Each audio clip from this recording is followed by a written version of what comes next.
I'm Rebecca Tompkins, and I've been part of TRUMC for 10 years. So my sister asked me once, do you and Jonathan give to the church?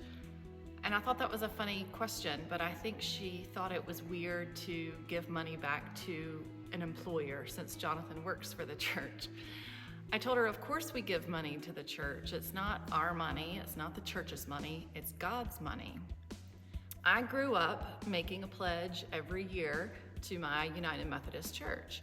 And as a child, I was so excited to get my own box of giving envelopes. If you ever remember those, you know, they all came with the pre-printed dates and everything. And I was really good at making a pledge every year.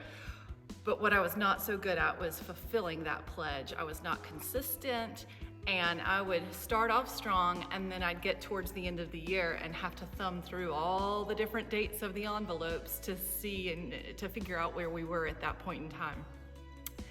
And I always felt bad at the end of the year seeing my giving statement and it had the pledge on there and then how much I actually gave. And I felt bad because I knew the church based their budget off of what was pledged or, promised to the church.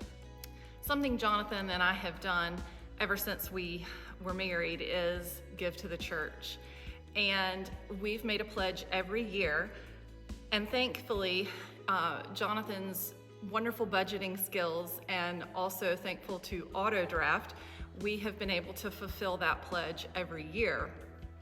And after getting married and having kids, there are a lot of times where money is tight. It was really tight when our children were in preschool and we were trying to make the daycare tuition payments. And there were several times where I would ask Jonathan, do you think we need to pull back on what we're giving to the church? And every time his answer was no. I remember one specific time when the children were in preschool. We were trying to, pay the tuition payments. It felt like they were in the doctor's office every other week, and the car needed new brakes. And I just remember thinking, where is this money gonna come from? I really don't know where it's going to come from. So I got busy and I started tagging clothes for a children's consignment sale and worked really hard, getting everything on hangers, took it to the consignment sale, and at the end of that sale, I picked up my check. And I made $219. And leaving the consignment sale, picked up the phone and I called the auto mechanic and I said, all right, what'd you say my brakes were gonna cost? And they said, $219. Now, if that's not divine, I'm not sure what is. But what I have realized is that God comes through in so many different ways. And every year, Jonathan and I make this pledge to give money back to God. And every year we take a little step up. And a lot of times I'm the one back there wincing a little bit because that step feels like a little bit of a stretch. But every time we find a way to make it work.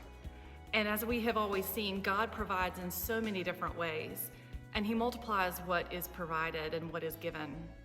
And every time we've ever had a need, it miraculously shows up.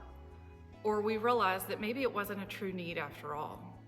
Giving to Travelers Rest isn't necessarily just about paying somebody's salary. It's not necessarily about keeping the lights on or keeping the music going. Yes, all of those things are important. But giving is about participating in and being part of God's amazing community of believers. And I have seen that He multiplies our offerings within the walls of this church, within our community, within our world at large. And somehow that bounces back onto us so that we can personally be a blessing to others.